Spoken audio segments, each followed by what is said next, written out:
and he submitted to the subcommittee on fundamental rights set up by the Constituent Assembly, the Advisory Committee on Fundamental Rights and Minorities. I quote, sir, "Unfortunately for the minorities in India, Indian nationalism has developed a new doctrine which may be called the divine right of the majority to rule the minorities according to the wishes of the majority. Any claim for the sharing of power by the minority is called communalism, while the monopoly of the whole power by the majority is nationalism.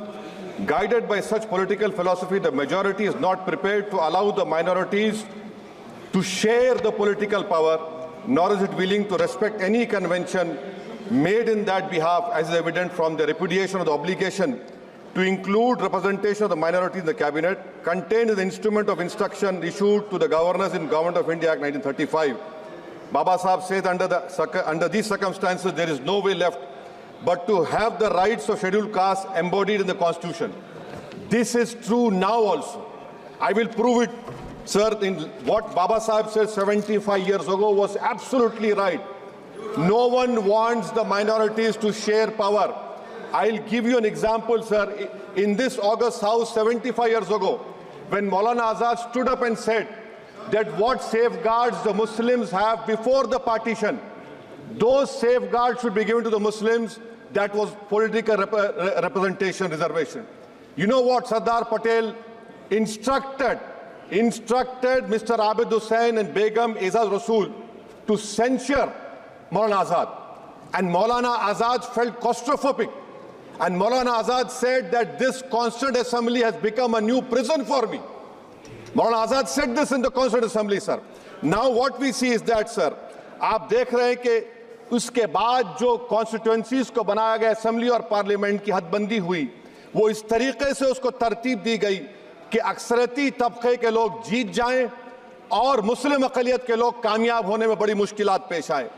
इसीलिए 2007 में Sachar committee ने कहा था, सिफारिशात में कहा कि अब जब हदबंदी होगी तो माकूल तरीके से बनाया जाए ताकि मुसलमान पार्लियामेंट और असेंबली के इलेक्शन जीत सके।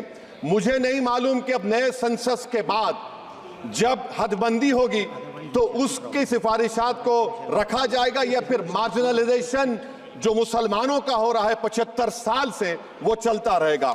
सर, जब पार्लियामानी जमहूरियत की कामयाबी किस बुनियाद पर होती है? पार्लियामानी जमहूरियत की कामयाबी का पैमाना मैं आपको बताता हूं।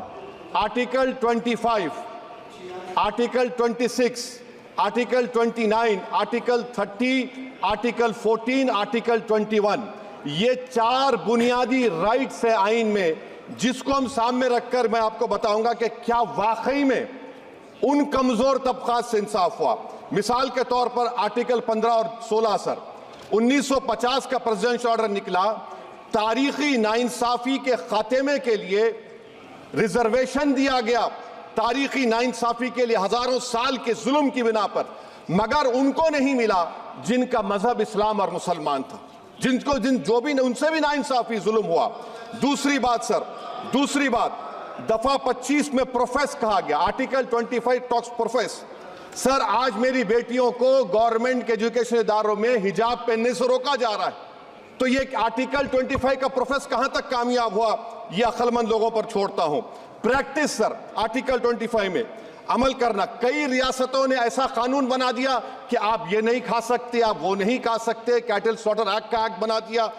आप बताइए कि हरियाणा, राजस्थान में पुलिस की अख्तियारात गौरक्षक को दे दिए और उन अख्तियारात का बेजा इस्तेमाल मॉब लिंचिंग में हुआ। किसका हुआ? एक लड़का था साबिर मलिक बंगाल का, मार के पीट कर मार दिया गया। क्यों? क्योंकि उसने बीफ खाया, बाद में मालूम हुआ नहीं खाया। जुनैद और नसीर को गाटमीका के थे, उनको जिंदा जला दिया गया। सर, फिर प्रोपगेट, आप ये आर्टिकल 25 का 3rd सेक्शन प्रोपगेट। आज आप देख रहे हैं कि मुझसे पूछा जा रहा है कि 500 साल पहले तुम्हारी मस्जिद थी, नहीं थी। ख्वाजा अजमेरी की दरगाह कह रहे नहीं है।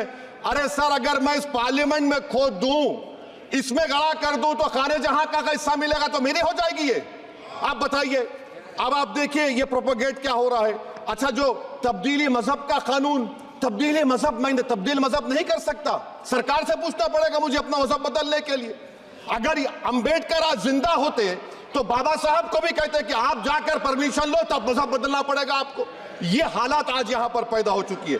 सर आर्टिकल 26 देखिए, it gives religious denomination the right to establish and maintain institution for religion charitable. वजीर आजम कहते हैं कि वक्फ का ताल्लुक संविधान से नहीं है।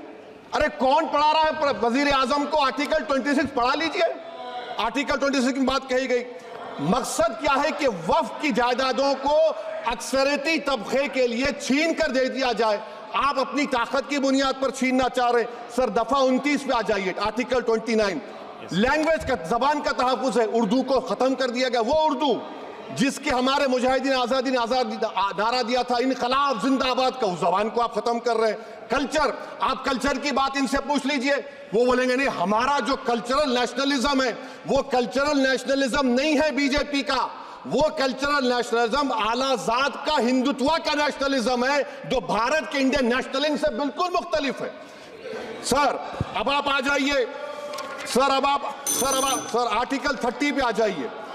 सर आर्टिकल 30 पे आ जाइए। सर आर्टिकल 30 में माइनॉरिटीज को राइट दिया गया।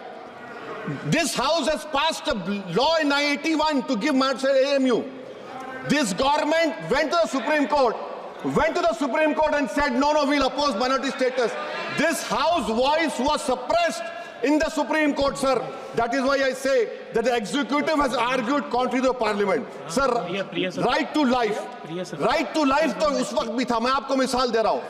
सर दिसंबर 63 में 63 में कश्मीर में रसूलुल्लाह सल्लल्लाहु अलैहि वसल्लम के मुंह मुबारक की चोरी हुई तो पूरे देश में, sir only 2 minutes, sir, only 2.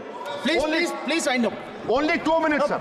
Please, sir, only 2. Time is not the Prime Minister has to. Sir, I'm concluding. I'm concluding. I'm concluding. Please, he has to sir. reply. Listen to me, sir. Sir, my Shikwa Hind Bayan. One minute. I'll conclude, sir. 2 minutes. Now, in Article 20, after that in 63, 8 lakh Muslims were pushed into East Pakistan. What has changed? Please tell me. 2013 Muzaffarnagar, 50,000 were shifted. Sir, riots to unrights happened. Nelli massacre, Hashimpura, Maliana, Mumbai 93, Ahmedabad 69, Gujarat 2002, 22, Delhi 84, Delhi. Nothing has changed, sir. Lastly, sir. Please. Lastly, sir, on judiciary, on judiciary, sir, I'm concluding. On judiciary, sir, CAA is not being heard. 2 sitting chief ministers get bail, but Stan Swamy died in the prison, sir. That is why I say the institution functioning of Obviously, please conclude. And lastly, sir, just now Ravi Shankar Prasad has quoted a book. In that book, there's a Tipu Sultan also. Okay. That is sir, I'm concluding by reciting a share. On this I conclude, sir. Nisar मैं तेरी गलियों के वतन के जहां चली है रस्म के कोई ना सर उठा के चले, जो कोई चाहने वाला तवाफ को निकले, नजर उठा के चले। सर हम जिस्म व जान बचा के चले, बहुत है जुल्म दस्ते बहाना के लिए। सर हम जो चंद अहले जुनू तेरे नाम लेवा है, इख्तिदार की कुर्सियों पर बैठने वाले जो लोग थे और है वो इंटेलेक्चुअली डिसऑनेस्ट है। संविधान सच्चा है। जय भीम, आइन जिंदाबाद।